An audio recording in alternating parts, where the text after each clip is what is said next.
Shalom, class. Shalom, Mama. I am so happy to see all of you today. Are you ready for a story? Yeah. All right, we're going to read a really fun story. It's called Dr. Ted. Now, does he look like a doctor? Yeah. Oh, he does. Doctors are so important. Can somebody raise a hand and tell me why doctors are important? Maddie. Because they fix people. Because they fix people. Good answer. What were you going to say?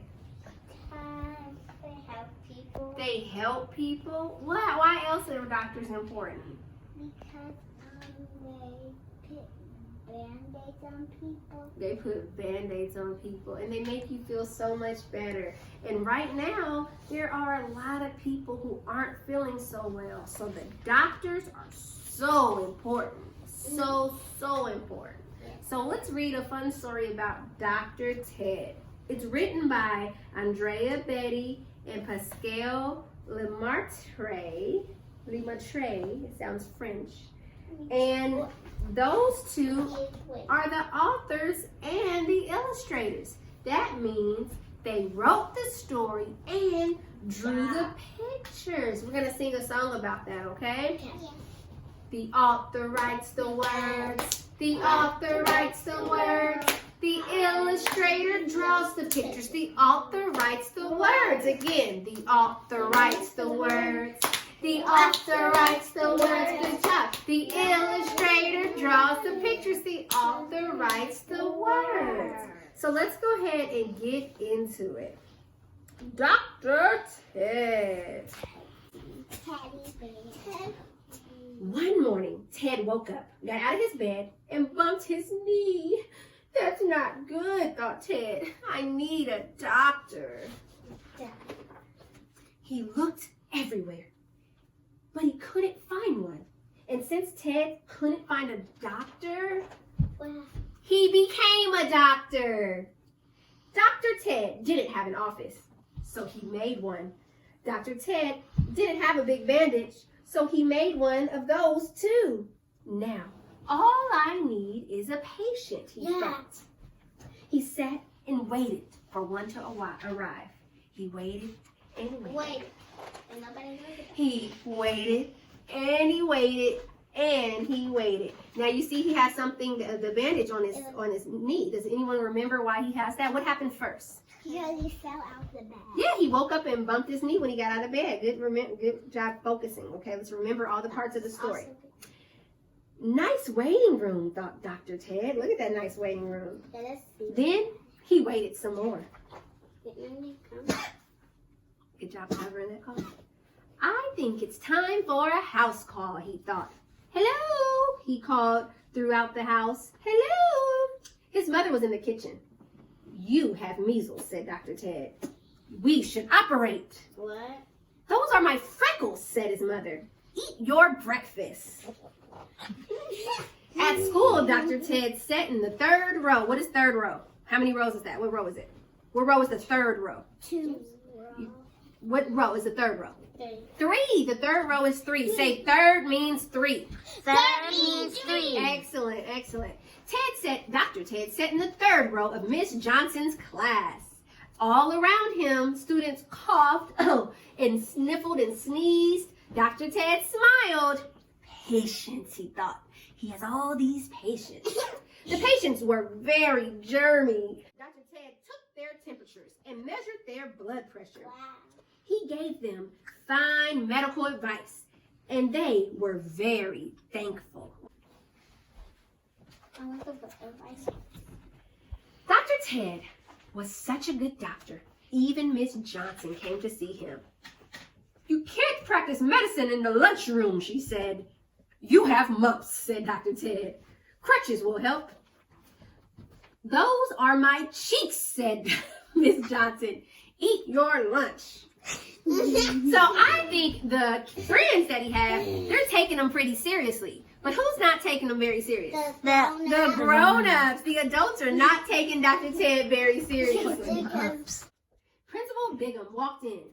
Dr. Ted could tell he was very sick. He needed a doctor. We already have a doctor, a school doctor, who visits on Fridays, Principal Bigham said. He said with a smile, so that was nice. You have gingivitis, said Dr. Ted. You need a full body cast. So what's gingivitis? It's a problem with his teeth in his mouth. So he sees his big teeth, and he gave him that advice, right? Principal Bigham frowned. I know, it's so funny. He has gingivitis. You also have bad breath, said Dr. Ted. You need a shot. Now, is that nice that he told his principal that he has bad breath? Oh, no. No. What will stop a person from having bad breath? And they brush their teeth. To do what? Brush their teeth. Oh, so how many times should you brush your teeth? 2 times. How many? 2 times. 2 times a day. In the morning 6 times. and in the night. Right? So friends at home, make sure you're brushing your teeth. What about in the middle It's of the day? very important. Or in the middle of the day if you really need to. The principal's face turned bright red. And you have a fever, said Dr. Ted. You need a transplant. We already have a school doctor. Principal Bigham pointed toward the door. That means get out. That means get out. He was not very happy. We can do something about that foot odor, said Dr. Ted. Go home, said Principal Bigham. Dr. Ted was very sad. He packed up his big bandage and went home. That night, he took 2 cookies and went straight to bed. Oh, look at Dr. Ted. Now, why was he feeling so sad? Because he said get out. He said get out. He wasn't being very nice. And It was so annoying. And what was Dr. Ted trying to do at school? People. He was trying to help people like any good doctor. But like we said, the grown-ups, they didn't really take him very serious, did they? No. Like only the kids. The kids did. The kids had respect for Dr. Ted. The next day, during recess, Ted sat on the bench and sighed. Everybody sigh with me. He watched Frances Silverstein do gymnastics on the monkey bars. She was very talented. Everyone thought so, especially Miss Johnson and Principal Bigham. Frances finished her routine with a triple twisting somersault. She landed on Miss Johnson. Uh-oh. She got hurt. Let's see if she got hurt. Ouch! Cried Miss Johnson. My ankle! What part of your body is your ankle? Point to your ankle, friends at home. That's right. That's your ankle. That's your ankle. It connects your foot and your leg. Yeah. Principal Bigham ran this way and that. Help! He yelled. Call an ambulance! Call the fire department! Call the library! Just call somebody! Call the library. He just wanted help from somebody. But Dr. Ted was already there to the rescue. Oh, I know anything. Now it's cold. He did. He wrapped Miss Johnson's ankle with his big bandage. He checked her vision. He checked her tonsils. Take 2 cookies, he said, and you'll feel better in the morning. Just then, the ambulance arrived, and the fire department, and the librarians. It's a good thing you had Dr. Ted, they all said. There's always room for another school doctor, said Miss Johnson. Yeah. My work here is done, said Dr. Ted. Keep the bandage. It's on me. So that was nice. Now how did the grown-ups feel about him now? Right. Great. They respected him, right? Yeah, and everyone respects That's his right. mom. Oh, yeah. Let's see. Principal Bigham's face turned bright red. Again. You really should do something about that fever, said Dr. Ted. That night, this time he turned bright red. Why? Does anyone know why? Because I know. Why? Because he has a fever. Well, they're saying fever, but I think he felt embarrassed. What does embarrassed mean? Does anyone know? Do you know what embarrassed means, friends at home? What does embarrassed mean? Embarrassed means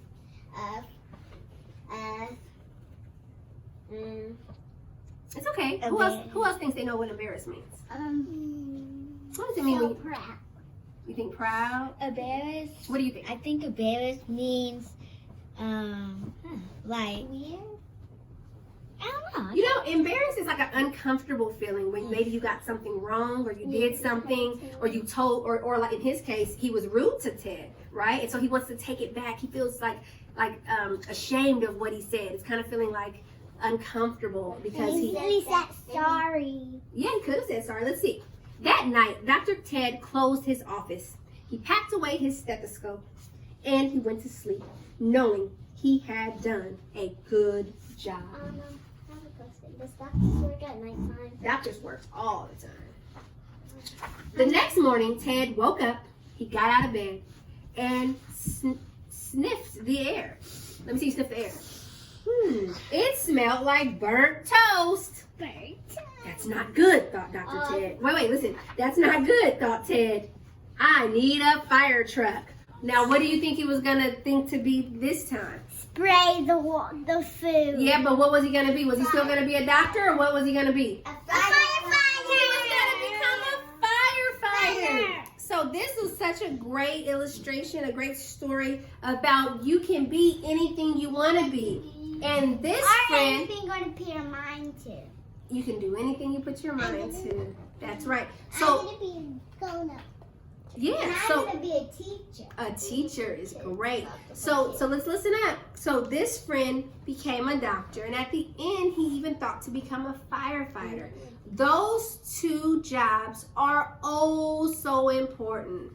So earlier we talked about how doctors help to make us well. They are something we call community helpers. That's right. They're helpers in our community. So sing along with me. Doctors help to make us well, make us well, make us well. Doctors help to make us well. They are community helpers. Again, doctors help to make us well, make us well, make us well. Doctors help to make us well. They are community helpers. Now, at the end, Ted was going to become a Firefighter. Let's sing that. Firefighters put out fires, put out fires, put out fires. Firefighters put out fires. They are community helpers. Again, firefighters put out fires, put out fires, put out fires. Firefighters put out fires. They are community helpers. Who else are some community helpers? That's a good one. Police officers, okay? What do?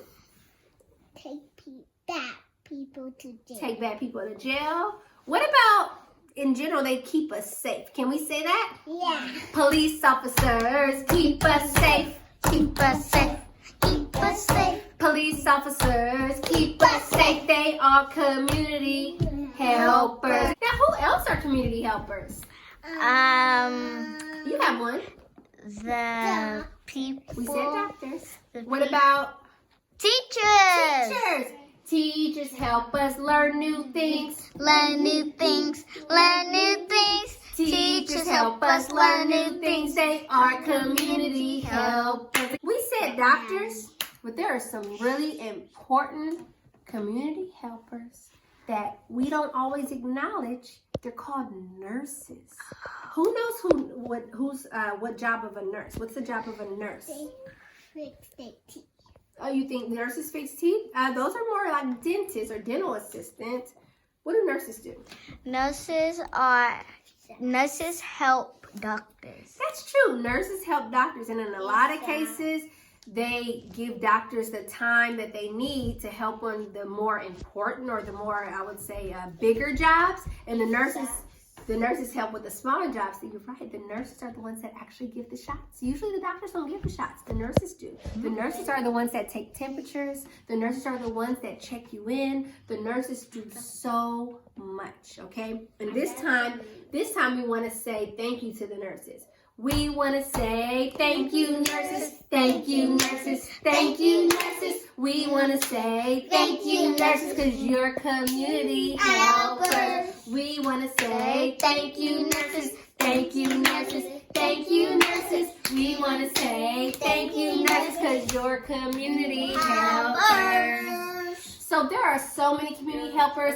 There's librarians. There's crossing guards. There's the people that take the trash, the garbage workers, right? There's so many people who help our community, and they're called community helpers. And at this time, they're even calling them essential workers. That means they are the most important part of our communities. And we love you all and thank you all. even Dr. Ted. Thanks for listening to our story.